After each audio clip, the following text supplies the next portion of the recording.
So, 100 days. I decided for 100 days I was going to be me on purpose. And I didn't even know what that meant. I just thought, I'm going to show up every morning, and I'm going to think about what I want to do that day, and then I'm going to try to do it. I mean, it wasn't epic. It was just pay attention to what I'm doing. And guess what happened after 100 days?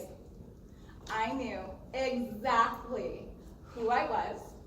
I knew that I was enough for my daughter. I was exactly who she needed, whether she wanted it or not. And I knew exactly what my purpose would be. And I've always thought I'd write a book. I always got a thrill out of speaking, but I didn't know that it was like my purpose, like that I had something to say. And I realized, no, like that's my thing. So then I'm stuck with this 60 hours of work, right? Cutting sweaters, making mittens. And then I have this purpose here. And I thought, oh my goodness, like what am I gonna do? I'm gonna sell my company, I'm gonna go all out doing public speaking. I guess that's my option. Then one day I'm downstairs. I had traded in my Netflix for podcasts. That was one of my big things. Listen to more positive stuff, right? So I'm downstairs in my pile of laundry basement because it's like 2,500 sweaters in my basement. Think of like the worst laundry room situation possible. That's it. So I am sitting there and I'm thinking, being me on purpose, what am I going to talk about? What am I going to do? What am I going to write about?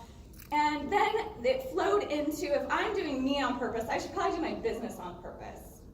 And so I started dreaming up what my wonderful workshop would look like. And I went over to my big pile of sweaters, like this big.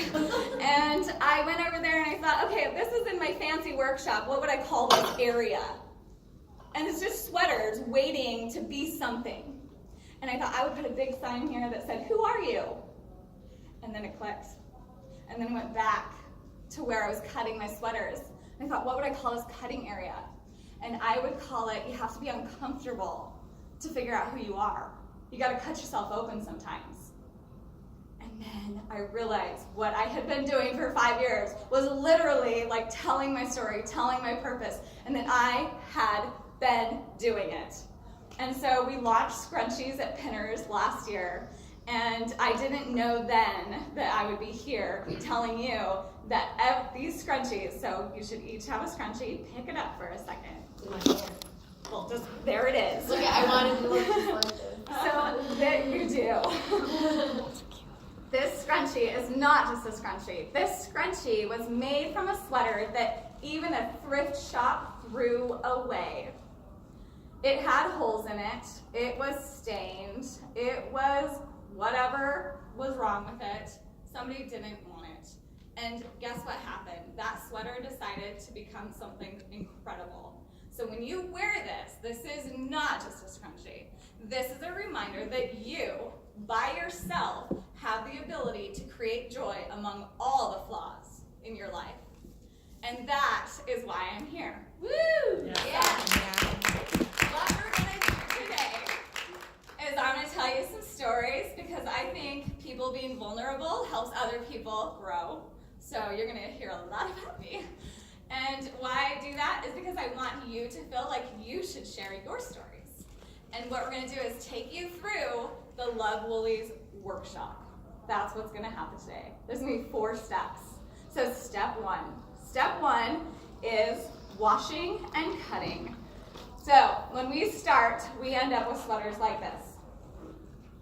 Like, look, this is so cute. Somebody totally loved this and then shrunk it and then cried. It was so sad. It has a tag on it that says from Paris. Oh. And then I don't even know. Can someone explain this to me? Oh, no. Like, it's a crop top? I'm not sure. But let's just make this most epic mitten ever, right? I mean, somebody looked at this and was like, well, sad. And then we get it and we go, what can we do with that? Okay, so we take the sweaters. I have to wash everything in hot, scalding hot water, and then we cut it all up. But the trickiest part is there are holes, and it's really hard to see these holes. You see that? Sometimes I have to like poke them through to be able to make sure I don't get them. So this is my sweater that I'm gonna make a scrunchie out of. So it's really tricky because the scrunchie you have, I can't make like a million of that scrunchie. I can only make what is available on this sweater. So what I'll do is this is 18 inches by 3 inches. You can make your pattern whatever you want. I honestly just cut out like 4 different patterns. We sewed those up and picked the one we like the most. If you make it a little bit wider, your scrunchie will be wider. If you make it a little bit longer, their scrunchie will be like scrunchier, you know? So I would recommend at least 18 inches because then it's hard to get the scrunch from it. So on the sweater, sometimes I don't have the capacity to do this. So I just try to find the best space. I really like, if you're gonna use a sweater or a shirt, I like using pieces that make it look like, hey, I was a sweater one time. So I just use the little rib right here. I just really like that, if you can. So then I just cut this out. And sometimes in life, you know, it hurts. It hurts to find who you are. It's definitely not comfortable. Like my 100 days on purpose, it wasn't fun. Like there were lots of uncomfortable times. It was fun to see what came about that, but it definitely took a lot of effort and some uncomfortable situations. So one time in my life, after I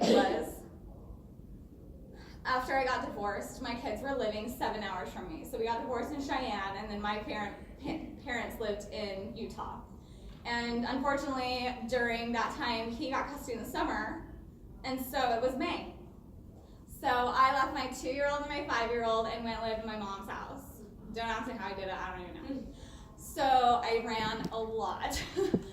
But what happened one time, and this is talking about the power of letting go, the power of cutting out things you cannot control. We can't fix these holes, so what are we gonna do about it, right? So I went to Cheyenne to visit my kids, my little boys too at the time, and I just had a few hours because I was passing through for a thing. And this little boy, Hugh Grant, he might be famous one day, he just held on to me when I had to leave. Those little 2-year-old arms just clung to his mama, crying, don't go, don't go, don't go. His grandma had to like rip his little hands off of him, and I like got in the car, and it was a total mess, obviously, driving down the freeway thinking, I mean, just not even able to see the road, right? Like it's a dangerous situation. And I was so torn.